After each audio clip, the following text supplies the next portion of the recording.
Hey guys, it's Beer Dude back for another beer review.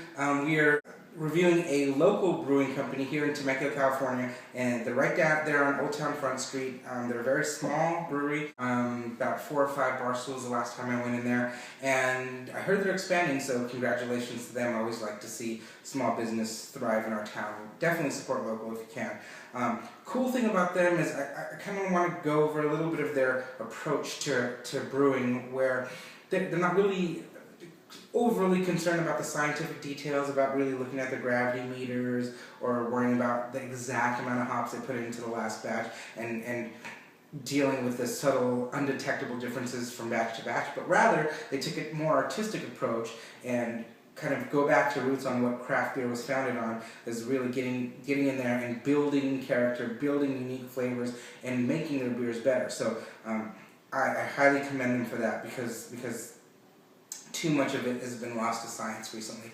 So anyway, we are going to review their American Stout. This is an Aftershock Espresso Stout. It is 8% ABV, pours a very dark, viscous, kind of, well, you know, completely opaque body here. And then we had a lot of carbonation on a really kind of soapy carbonation with an off-cack. You had that dissipated down to just a mocha ring here. Still great lacing on the glass, lots of alcohol legs from that 8%.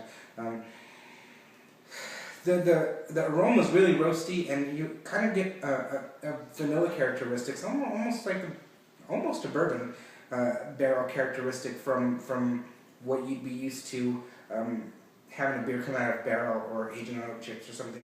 And then you get that aroma of the espresso, the coffee notes kind of lingering in the background.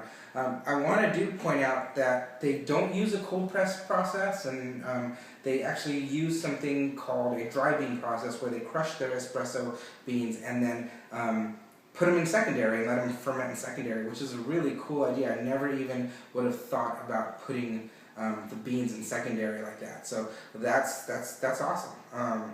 Innovation is always a good thing. There's always so many cool ways to make beer, and I'm glad that people like the guys at Aftershock are taking chances like that. Anyways, let's get into it. Cheers.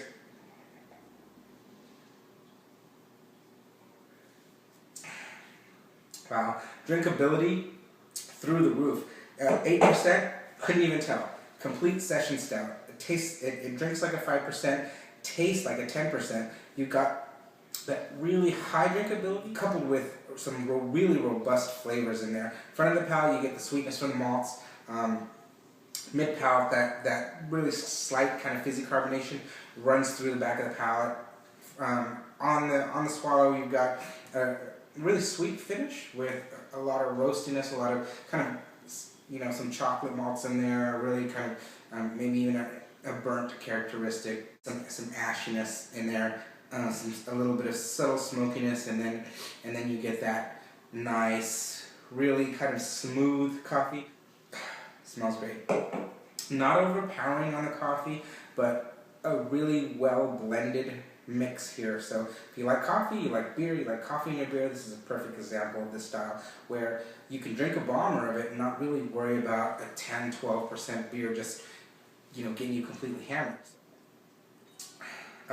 So you can get it at Bevmo, and they're a growing company. You can probably find it at, you know, your local liquor store, your mom and pop independent shop. So definitely, if you're in Southern California, support it. If you're on the East Coast and you can't get it yet, hit me up. I'll trade you for some, and we'll look them up. They're a growing company. I think they're gonna come out with some good things. They do have an Imperial Stout called Jesse James that's 9.9% alcohol. They got a little bigger malt bill on that one, and that one's great too, and I probably will review that in the future. So, Aftershock Brewing Company Espresso Stout, 8% ABV. Highly recommended. I give it an A. Cheers.